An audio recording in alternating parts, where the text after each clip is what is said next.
बच्चों की पैदाइश के बाद पहले जो कुछ हफ्ते होते हैं उनमें पेरेंट्स बच्चों की छोटी छोटी बातों का बहुत ज़्यादा ख्याल रख रहे होते हैं। उनको अपनी नींद की आराम की परवाह नहीं होती और ये स्लीपलेस नाइट्स उनको बिल्कुल प्राइसलेस लगती हैं। लेकिन चंद हफ्तों चंद महीनों के बाद पेरेंट्स स्पेशली मदर्स जो हैं वो थक जाती हैं। वो ये सोचना शुरू कर देती हैं कि किस उम्र पे जाके मेरा बच्चा पूरी रात सोना शुरू करेगा, खुद सोना शुरू करेगा, या रात को जब ये उठता है तो ये सेल्फ सूद करके ख़ुद को दोबारा नींद में ले जाएगा, यानी कि ख़ुद सो जाएगा। तो ये सवाल उनके ज़हन में आना शुरू हो जाते हैं। आज का ये जो हमारी वीडियो है वो स्लीप ट्रेनिंग के हवाले से है कि स्लीप ट्रेनिंग क्यों ज़रूरी है, किस उम्र के बच्चों को हम स्लीप ट्रेनिंग स्टार्ट करवा सकते हैं, और स्लीप एक्सपर्ट्स क्या जो तरीक़ाकार हैं रिकमेंड करते हैं, कौन कौन से तरीक़ों से आप अपने बच्चे की ट्रेनिंग कर सकते हैं। आज हम इसी वाले से बात करेंगे। मैं हूं डॉक्टर उमर और आप किड्स हेल्थ देख रहे हैं। स्लीप ट्रेनिंग ना सिर्फ आपके बच्चे को खुद सोने के अंदर मदद करती है, बल्कि आपका बच्चा कितनी देर सोया रहता है इसके अंदर भी मदद करती है। और रात को बच्चा अगर उठ जाए तो अपने आप को सेल्फ सूद करके खुद ब खुद सेटल हो जाए, खुद सो जाए, इसके अंदर ना सिर्फ मदद करती है बल्कि अब देखा गया है कि बच्चे की लर्निंग, बच्चे की मेंटल और इमोशनल हेल्थ के लिए भी स्लीप ट्रेनिंग ज़रूरी है।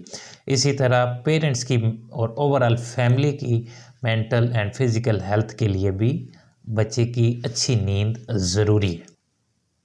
आप अपने बच्चे को स्लीप ट्रेन करना कब से स्टार्ट कर सकते हैं? कई बच्चे जो हैं वो 3 से 4 माह की उम्र में रात को जो है वो 6 से 8 घंटे सोना शुरू कर देते हैं, रात को फीड की डिमांड नहीं करते। और अमूमी तौर पे 4 से 6 माह ऐसा पीरियड है जिसके अंदर बच्चे का जो इंटरनल बॉडी क्लॉक है, जिसको हम सर्केडियन रिदम कहते हैं, यानी कि दिन और रात का पता चलना भी बच्चों को तकरीबन 4 से 6 माह की उम्र के दरमियान ये पता चलना शुरू होता है। तो एक एग्री जो एक्सपर्ट रिकमेंड करते हैं कि 6 माह एक ऐसी उम्र है जिस पे आप अपने बच्चे को स्लीप ट्रेनिंग स्टार्ट कर सकते हैं। कुछ बच्चों को आप 4 माह के ऊपर भी स्टार्ट कर सकते हैं, और कई बच्चे जो हैं रात को अगर फीड की डिमांड, खाने की डिमांड कर रहे हैं तो 9 माह तक कई बच्चे जो हैं, कुछ बच्चे डिमांड करते रहते हैं। तो उन बच्चों के लिए आप 9 माह के ऊपर भी स्लीप ट्रेनिंग स्टार्ट कर सकते हैं। स्लीप ट्रेनिंग का मेन जो मकसद है वो, उसका मकसद ये है कि आपका बच्चा खुद से सो जाए और उसकी इतनी अच्छी स्लीप हैबिट्स डेवलप हों जो कि साल हर साल उसके साथ चलती रहें। स्लीप ट्रेनिंग का हरगिज़ मकसद ये नहीं है कि आपका बच्चा जो है वो रात को फीड के लिए नहीं उठेगा, और ये उस चीज़ से भी बिल्कुल डिफरेंट है कि आपने अगर अपने बच्चे को रात का दूध छुड़वाना है, बोतल छुड़वानी है, माँ का दूध छुड़वाना है, इसको वीनिंग कहते हैं, तो वो एक टोटल डिफरेंट चीज़ है। स्लीप ट्रेनिंग एक बिल्कुल डिफरेंट एस्पेक्ट है। जिस उम्र पे भी आप अपने बच्चे को स्लीप ट्रेन करना चाहते हैं, ये आपने एक चीज़ का ख्याल रखना है कि बच्चे की लाइफ में और फैमिली लाइफ के अंदर कोई मेजर इवेंट, मेजर चेंजेस ना आ रही हूँ उस दौरान। मिसाल के तौर पे बच्चे को अगर आपने डे केयर में डाला है या बच्चा टीदिंग फेज़ के ऊपर है, तो उस सूरत में आप अपने बच्चे को स्लीप ट्रेन ना करें। अगर फैमिली घर शिफ्ट कर रही है उस वक्त भी आप अपने बच्चे को स्लीप ट्रेन ना करें। अब हम बात करेंगे स्लीप ट्रेनिंग टेक्निक्स के हवाले से। स्लीप एक्सपर्ट्स कुछ टेक्निक्स बताते हैं, कुछ तरीक़ाकार बताते हैं जो कि आप अपने बच्चे पे अप्लाई कर सकते हैं। इनमें से जो भी तरीका आप अपने बच्चे के लिए इस्तेमाल करें, आपने ये देखना है कि आपका बच्चा जिससे कंफर्टेबल हो, ज़्यादा आप कंफर्टेबल हो, फैमिली कंफर्टेबल हो, आप वो तरीका अडॉप्ट करें। ये एक बम्पी रोड है। अमूमी तौर पे 2 से 3 हफ्ते के अंदर आपका बच्चा स्लीप ट्रेन हो जाएगा। कुछ तरीक़ाकार के अंदर इससे जल्दी भी आपका बच्चा स्लीप ट्रेन हो जाएगा। तो आपने इसमें काम एंड कंसिस्टेंट रहना है, ये सबसे ज़्यादा ज़रूरी है। सबसे पहले बात करें, पहला जो मेथड है वो क्राई इट आउट मेथड है, जिसको सिंपली आप CIO मेथड भी कह सकते हैं। इसमें आपने बच्चे को जो नॉर्मल बेड टाइम रूटीन्स हैं उसको फॉलो करके बच्चे को कडल करना है, उसको गुड नाइट बोलना है, और आपने उसको लिटा के कमरे से बाहर चले जाना है अनटिल के बच्चा फिर रोना शुरू कर दे। और उस वक्त तक आपने रिस्पॉन्ड नहीं करना जब तक बच्चा थक के खुद ना सो जाए या अपने आप को सेल्फ सूद ना कर ले। कई पेरेंट्स के लिए ये तरीका जो है वो उनको काफ़ी ज़्यादा स्केरी लगता है। उनको ये लगता है कि इससे बच्चे जो है वो स्ट्रेस में जाएगा, उसके लिए हार्मफुल होगा, या बच्चा ये समझना शुरू हो जाएगा कि मेरी मदद के लिए मेरे पेरेंट्स नहीं आ रहे, तो बच्चे की शायद ज़हनी कैफियत के अंदर कोई तब्दीली आ जाए।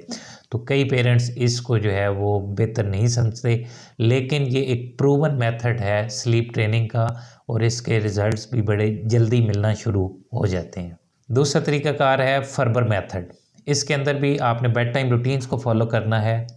हमने जैसे कि पहले एक वीडियो के अंदर पॉजिटिव बेड टाइम रूटीन के हवाले से बताया है। बेड टाइम रूटीन को फॉलो करके आपने बच्चे को कडल करना है, गुड नाइट करना है, और उसके बाद बच्चे को लिटा के आपने कमरे को छोड़ देना है। शुरू के कुछ जो नाइट्स हैं उसके अंदर जब भी आपका बच्चा रहेगा, आप फौरी तौर पे रिस्पॉन्ड करेंगे, आप उसके पास जाएंगे, उसको टैप करेंगे, उसको पुरसुकून करके उसको चुप करा के तो फिर आप दोबारा कमरे को छोड़ देंगे।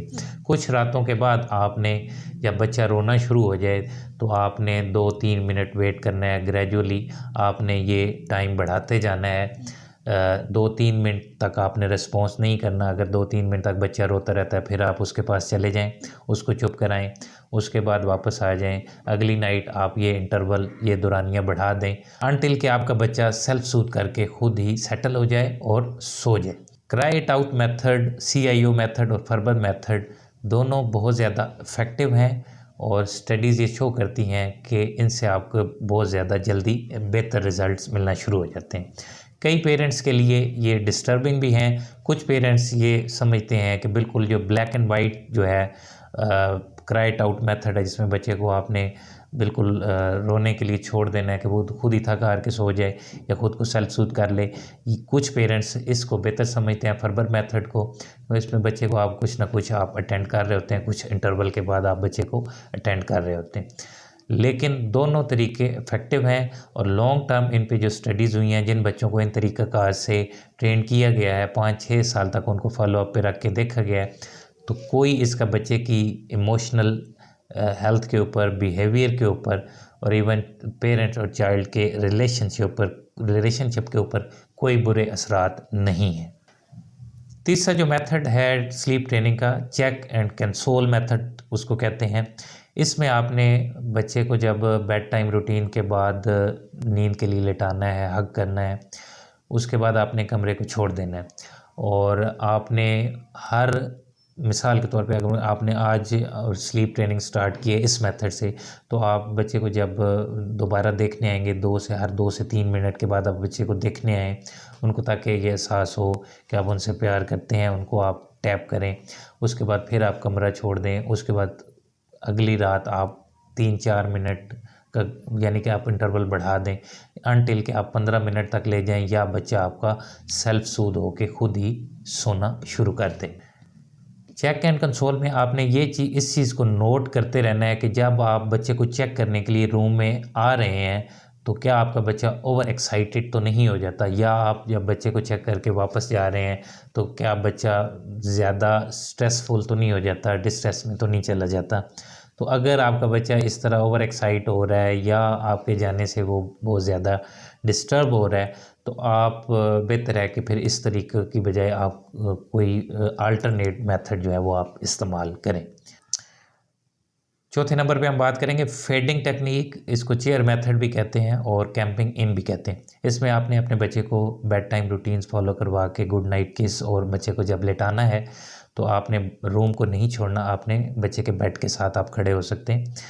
और इसमें आपने 2 चीज़ों का ख्याल रखना है कि आपने मिनिमल फिज़िकल और वर्बल हेल्प आपने देनी है अगर आपका बच्चा रोता भी है तो ग्रेजुअली जो है वो आप आहिस्ता आहिस्ता एक रात दूसरी रात को आप थोड़ा सा अपना डिस्टेंस बढ़ा दें।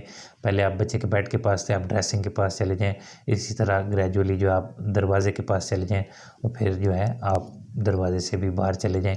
आप ये भी कर सकते हैं कि आप बच्चे के कमरे के अंदर कुछ डिस्टेंस पे आप एक चेयर रख सकते हैं और उधर बैठ सकते हैं, और बच्चे को मिनिमल फिज़िकल और वर्बल हेल्प के ज़रिए बच्चे की साइड के अंदर होंगे, बच्चे कमरे के अंदर मौजूद होंगे, लेकिन आप बच्चे की मिनिमल फिज़िकल और वर्बल हेल्प कर रहे होंगे।